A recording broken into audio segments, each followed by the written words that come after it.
Hey, what's up, everyone? This is Jeremy, founder of QuickMail.io.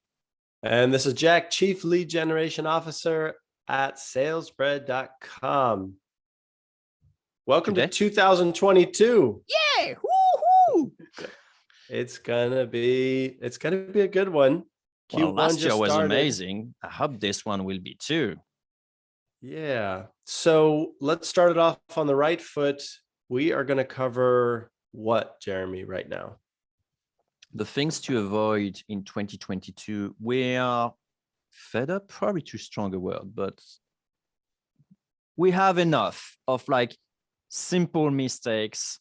Those should not exist anymore. So 2022, you got your good resolution, go to the gym, do whatever, yada, yada, yada.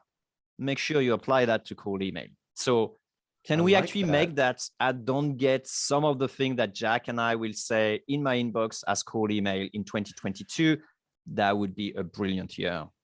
Yeah, that's an interesting way to think about it. It's kind of like dropping your bad habits, your cold email, your cold outreach resolutions for this year. Love that.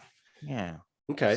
So let's dive in. But of course, we're going to kick things off with a word from our sponsor, right? Yeah, we got two sponsors. Which one? And man, they are exciting. How many episodes have they been sponsoring so far? And they love the podcast. They love the podcast. Yes, so well. Go for it. First sponsor is, of course, salesbread.com. Why? Because today, most B2B companies either lack the time or expertise to turn those cold prospects into qualified sales leads. So at salesbread.com, we bring you one lead per day using ultra personalized cold emails and LinkedIn messages. So if you're interested in figuring out how we're able to generate one lead per day, head over to salesbread.com/contact. Tell us a little about your campaign, who you're targeting, what you're selling, and we'll share some feedback, maybe even hop on a call, find out if we should help you get one lead per day. Salesbread.com/contact. Yeah, go do it. You know you want it. And if you don't know what best cold email software to use for 2022, search no further. There is QuickMail.io. You can even start for free with just the auto warmer. We may come to that in the episode. But anyway, head over to QuickMail.io. Help yourself create an account. It's self-service. If you don't like it, close it. If you do like it, stay. Simple value proposition, right? Simple enough. Okay, right. So we dive in with our good outreach resolutions here. Jeremy, you seem like you have a ton of energy now. Why don't you kick things off?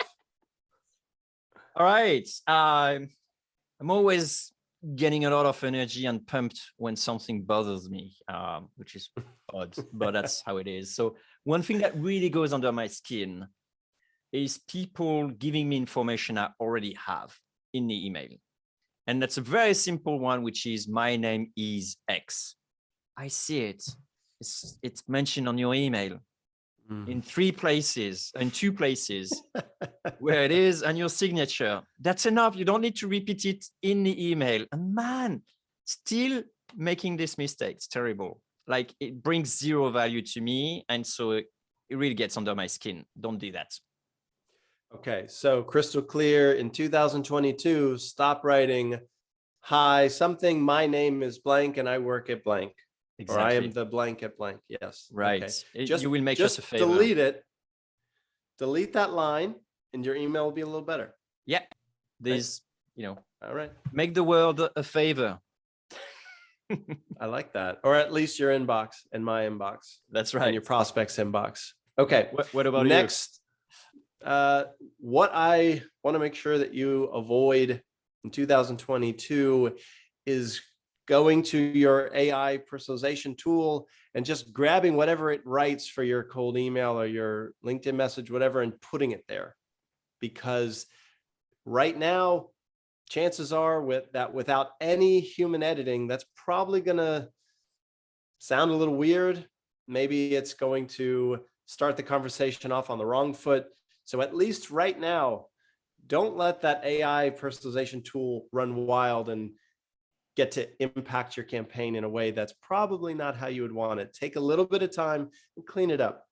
It'll help you. I'm not saying never use it. Although at SalesBread, we only use a team with real people. But if you're going to use it because you're looking to add some technology to your outreach this year, make sure you edit it with a real person or yourself, because I'm reading too many AI written personalizations and they're just obviously written by a computer right now.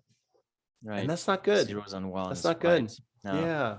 no. We don't like that. We want to feel like someone is really on the other side of this message. And that kind of doesn't happen if it's like, hi, Jeremy, I love that you have been at QuickMail for 9 years and you also love innovating in the cold email space podcast also. Right.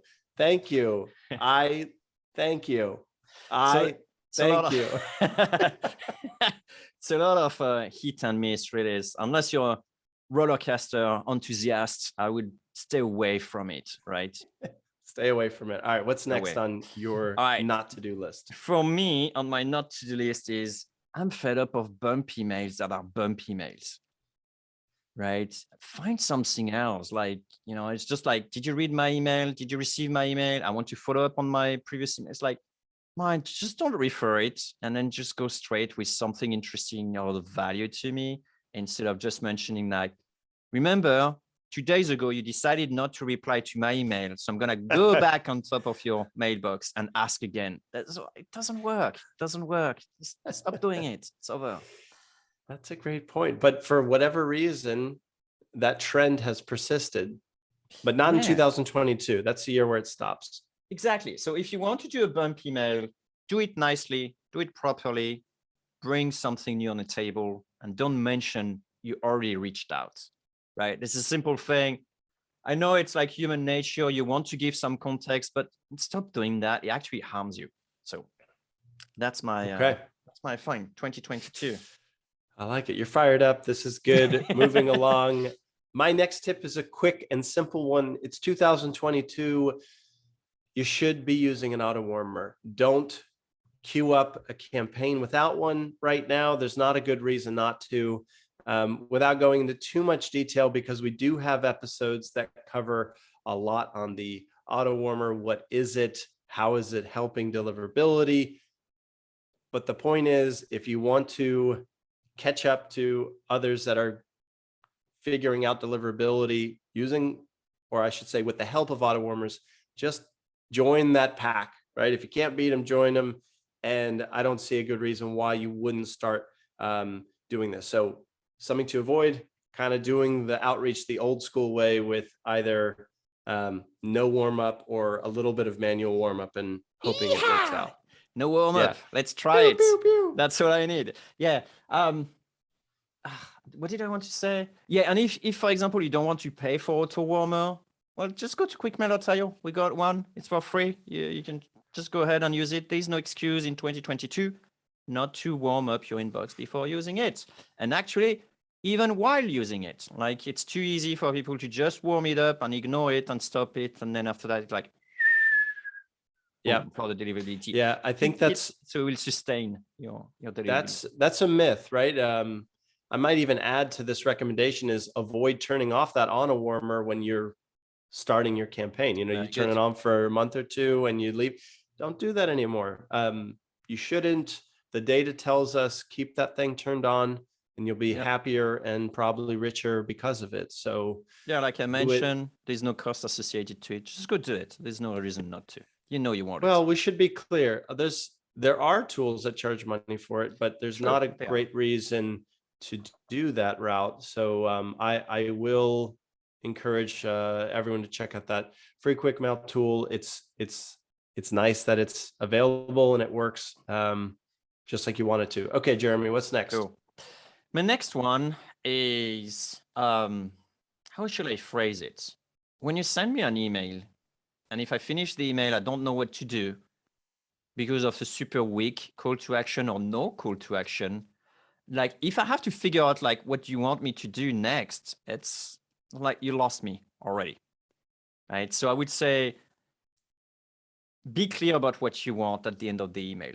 make it, don't do like a weak or non-existent CTA. Put a very clear CTA. This is where we need to go next. Are you interested? Yes, no. If you go with the rule of one question mark in your whole email at the end on the last line, that's it. You know, you got something good. But please Kind of avoid like, let me know, letting you know what, you know, it's like, you know, those sort of it would be things. great to Yeah. hear back from you on this. Thank Yeah. you. It's like, Come yeah. on. You know Can do my better. saying, every time a cold email is sent with a weak call to action, an angel loses its wings. Yeah, you told me that. So don't do it. Keep the angels happy. Yeah. All right. I've got What's another one yours? here. 2022 sounds like the space age. Oh yeah. I don't know That's why, nice. but it just sounds like we're kind of getting very technical. We've had a lot of new tools enter the marketplace in the last 12 months. But my warning here, something to avoid in 2022, avoid trying to automate everything only. I'll tell you a very quick story that encapsulates this. I got a pretty darn good cold email last week that I responded to. And I responded in two parts. One, I said, I'm interested. And number two, I said, just help me out. I'm just wanting to clarify what you saw about SalesRed that indicated I would be a good fit for this. Thanks. Looking forward to, hearing back from you. And the reply came in that was like, thank you. Here's how to take the next step. And it was like clearly set up as like a drag. And it turned me off. And yeah, it was like so easy just to, okay. And don't hear me that I'm saying don't use automation. This could easily have been overcome by using a little merge tag. So everything else is automated, but there is a reply to that specific question. So don't lose people because you're obsessed with automating stuff. And if you're going to automate, keep some human interaction in those messages when appropriate. Yeah, that makes sense. Makes sense. You got another one?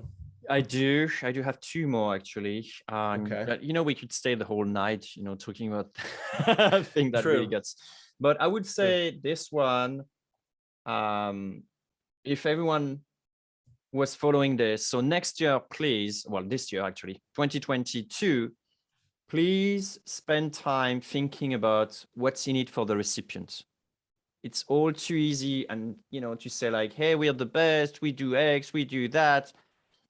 It's fine, but it's you at the end of the day, and I'm receiving the email. So make it about the recipient. What would be the advantage? What would I gain by doing, whatever you request?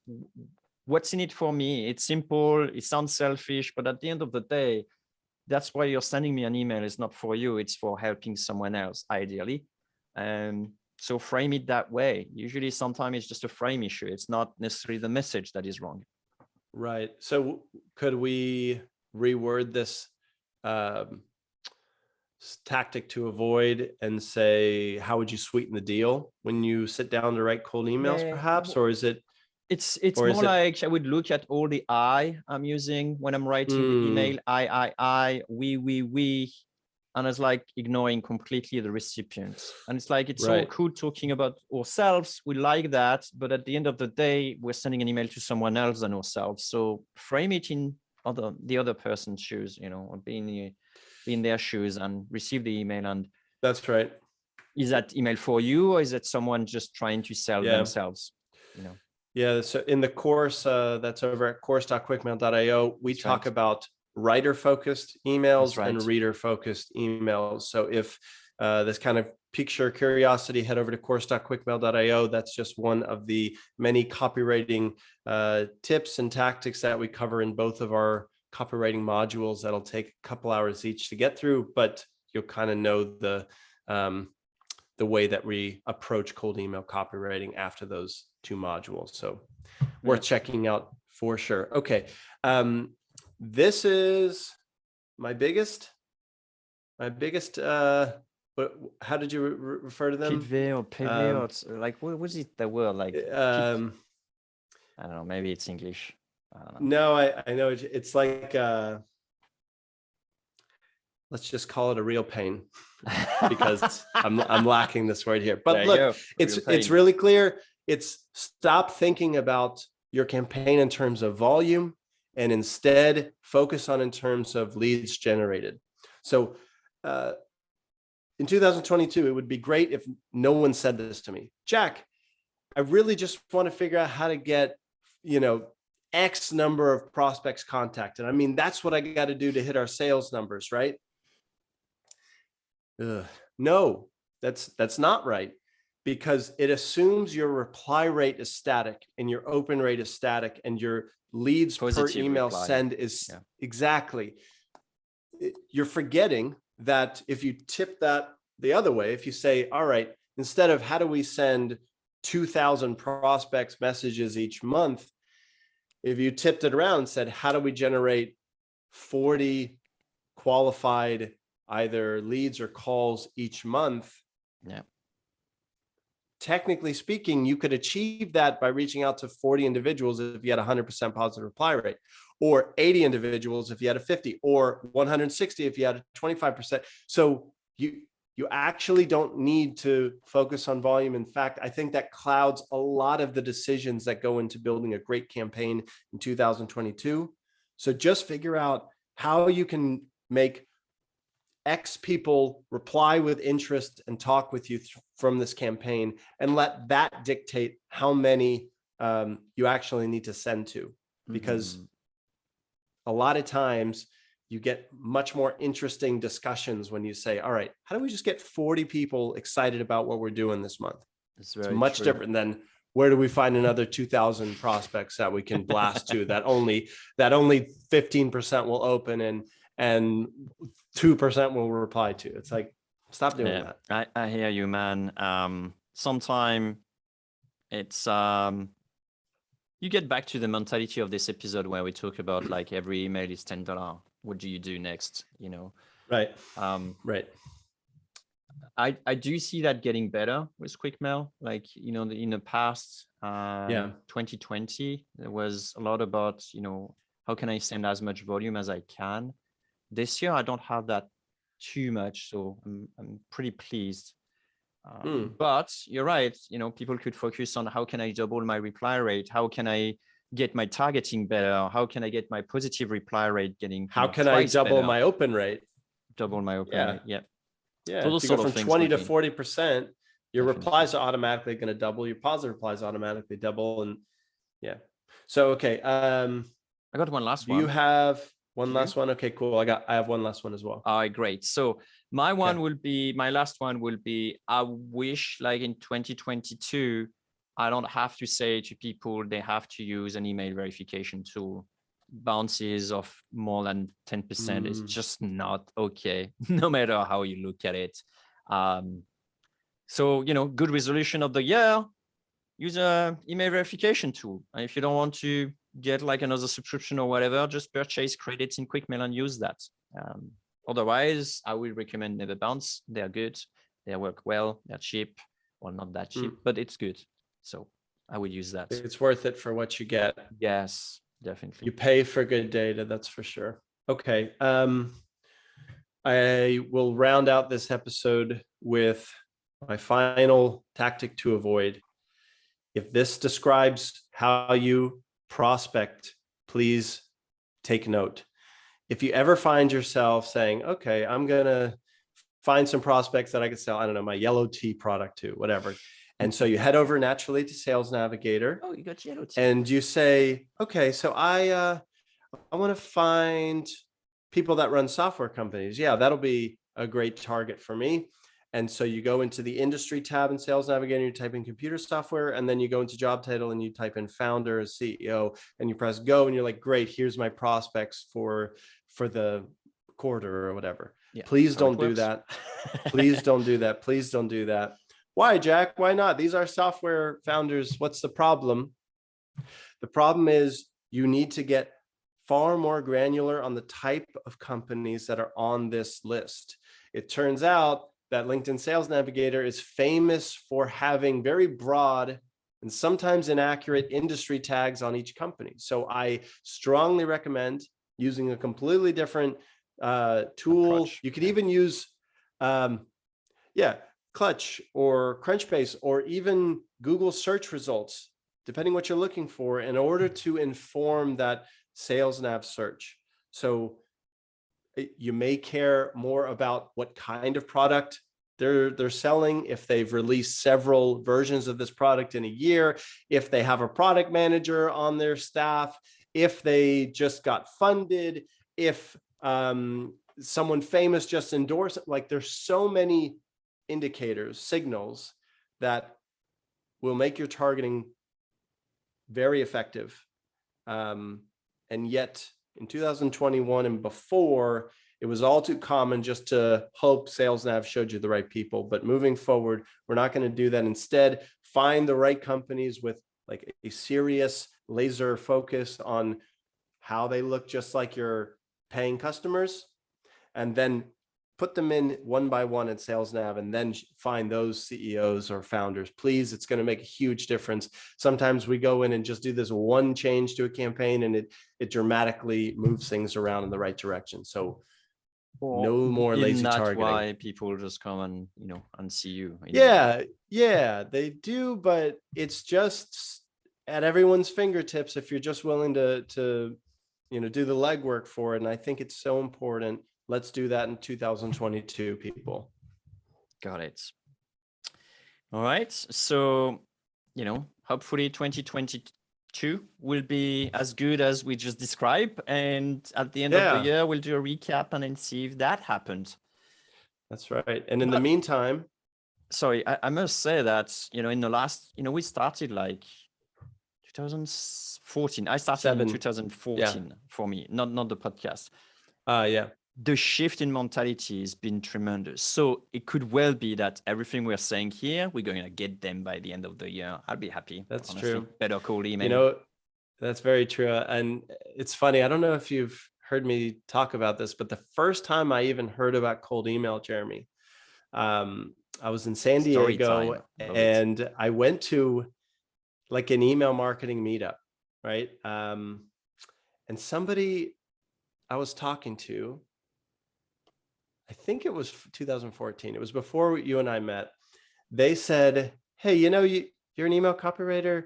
You should look at this thing people are doing with Marketo and just like buying lists and sending out a bunch of messages. Like, you should check that out. It was cold email back then was just get a Marketo account, which is like a marketing automation thing, and then purchase a massive list and send away. Yeah. Personalization wasn't a thing. Deliverability wasn't warming a up topic. That was that. It was crazy. It was crazy how different it was. So yeah, we've come a long way.